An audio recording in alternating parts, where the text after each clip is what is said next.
Hey guys, it's Stephanie here with TheFlowerFanatic. I am at one of my most favorite nurseries. It's March, and so there's a few things you can plant. I'm going to show you some of the plants that are really great for the early spring, some of the earliest bloomers, and they all like shade. Some of them can handle really deep shade. That means about 3 hours of sunlight a day in the morning, and then some can handle part shade. And so let's take a look at them. They're so pretty. I'm living on a little bit of a dopamine rush right now. So excited to be here. Okay, so the first thing you can plant is pansies. So your local nursery should have pansies. This is more like an annual, so you can plant them in fall, you can plant them in spring, but they're a nice little annual flower to add to those early spring bloomers, perennials, which means they overwinter through the cold frost, they can handle the hard frost, and so you can plant these right now if you're really eager like I am. And then I wanted to show you these Snowdrop anemones. These aren't in bloom yet, but they're starting to take root, and these are really awesome. They divide like crazy, and you can kind of treat them like a wildflower. You kind of want them to go crazy, and they just have these beautiful, soft, delicate white flowers. And they are hardy. Let's take a look real quick. Down to -40 degrees, zone 3. So this is awesome for some of you guys who live in a really, really cold climate. I live in a zone 6. I can't imagine living in a zone 3. Beautiful cottage style flowers. These are one of my favorites. They also have fall blooming ones. Okay, I also wanted to show you how you can add texture. So all these plants have beautiful textures, and that really makes your flower bed interesting. It just adds a depth of creativity and interest to the eye. And I almost love shade gardens more than sunny gardens because they look beautiful all year round. Okay, so let's look at this dragonfly pink. This is a burguna. It does bloom earlier. It's not quite in bloom yet, but look at these leaves. So they're nice and thick and big. Not thick, sorry, wide and big. And so this is a nice way to add texture to those smaller leaves, like these anemones, but they get these beautiful pink blooms. And let's take a look at the zone. It's another really cold, hardy, shade-loving perennial, zone 4.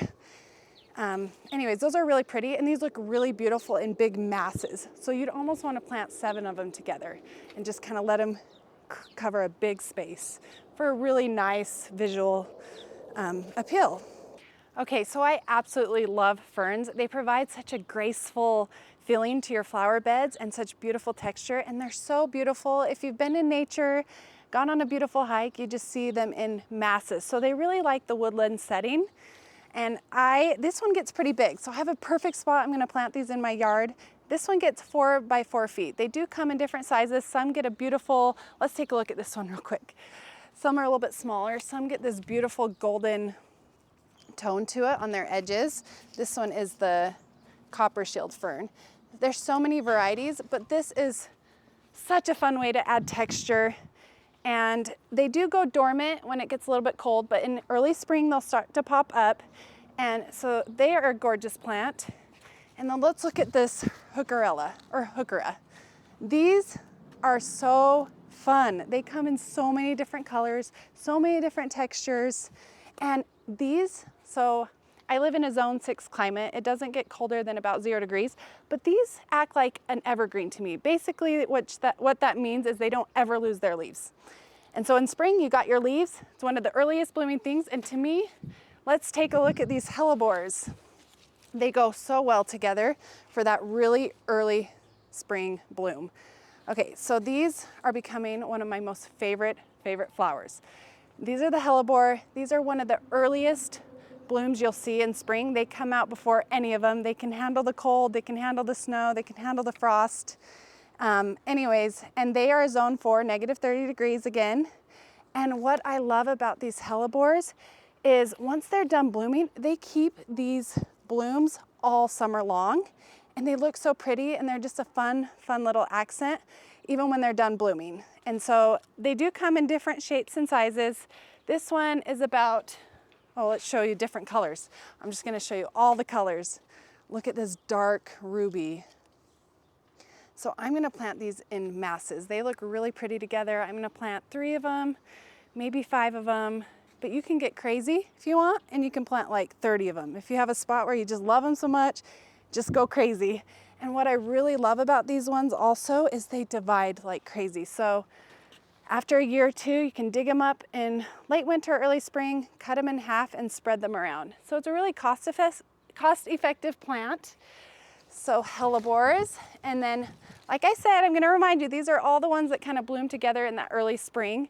This is another example of a coral bell, and I really like mixing all of these together to give them different colors and textures and shapes. But this is the I Spy, so I always come here telling myself I'm only gonna buy a few plants, and then I end up going home with all of them, and this is definitely one I'm gonna have to buy and put on my list.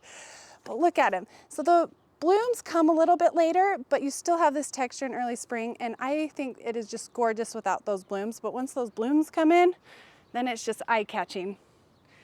I Spy. I know, what a great name. Now I'm gonna go, I spied it, now I'm gonna buy it. But these are really good if you plant them in groups of 3 to 5 or even 7.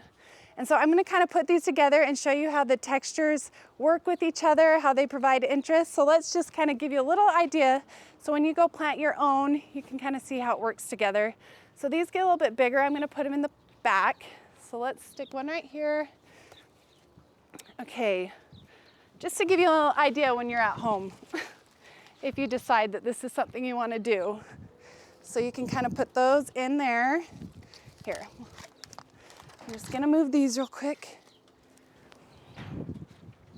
Okay, so I'm gonna plant 3 Hellebores, have these 2 ferns in the back. Put that right there. I'll grab some of these big leaves. If you have an area where these can kind of swoop around, then add a few of these.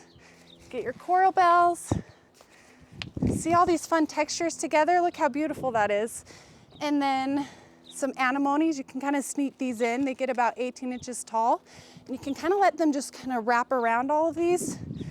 And then to add a pop of blue color, you can put these throughout the front. So see how beautiful that looks? All the different textures, all the different colors.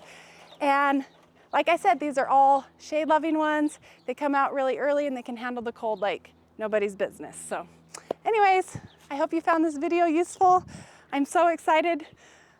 I'm gonna probably take a lot of these home, even though I told myself I wasn't going to, because I can plant them right now. It's early. These are some of the earliest things I can plant. You can also plant your bare root shrubs and trees and those kind of things. But all right, hope this gave you a few ideas, and I hope you're so excited to plant your own gardens and enjoy the process along the way. Plant what you love and you'll be happy. Like, subscribe, comment down below. I'd love to see some of your ideas, some of the things that you have planned, and we'll talk to you later. Have a good day. Bye.